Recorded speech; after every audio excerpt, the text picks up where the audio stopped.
उन्होंने एक समाचार भेजा अपने सारे कमांडर्स के पास, युद्ध में सभी को हाजिर होना जरूरी है, यदि कोई युद्ध में हाजिर नहीं हुआ तो उसकी जमीन जब्त कर ली जाएगी। हमारे भीलवाड़ा में एक छोटी सी जगह पड़ती है कोसीथल, वहां के जो कमांडर थे उनकी उम्र 5 साल, पिता की डेथ हो गई थी, 5 साल की उम्र का एक बच्चा वहां पे फ्यूडल बनाया हुआ है, उसकी मम्मी शासन संभाल रही है।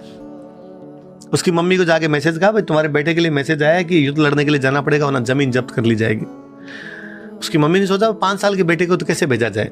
वो महिला खुद युद्ध लड़ने के लिए जाती है, पुरुष वेश धारण करती है, युद्ध लड़ने के लिए जाती है। मेवाड़ युद्ध लड़ता है, युद्ध को जीतता है।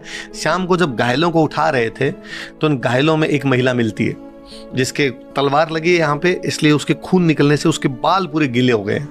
एक अंधेरे में जब हाथ डाला एक सेनापति ने तो उसके बाल हाथ में आए। तो उसने पूछा, ये कौन हो तुम, जासूस हो? वह महिला उस समय जासूस का काम किया करती थी, कोई जासूस के रूप में नहीं भेज दी गई हो। उसने कहा यदि राणा जी को बुलाया जाए तो मैं बात बता दूंगी वरना नहीं बताऊंगी। राणा जी को बुलाया गया, राणा जी ने उसको बुला कहा कि तुम मेरी बहन लगती हो, तुम्हारे 7 खून माफ कर दिए जाएंगे, 7 मर्डर करके तो भी सजा नहीं दूंगा, बताओ सही कौन हो? उसने कहा मैं कोसीथल के ठाकुर की माँ हूँ। आपने कहा था कि जो नहीं आएगा उनकी जागीर जब्त कर ली जाएगी, मैं कभी नहीं चाहती थी कि मेरे बेटे की जागीर जब्त कर ली जाए। राणा राज सिंह रोने लग गया था। उसने कहा तुम्हारे जैसी महिलाएं जब तक जिंदा ना, मेवाड़ का कोई बाल भी वांका नहीं कर सकता। मांग तू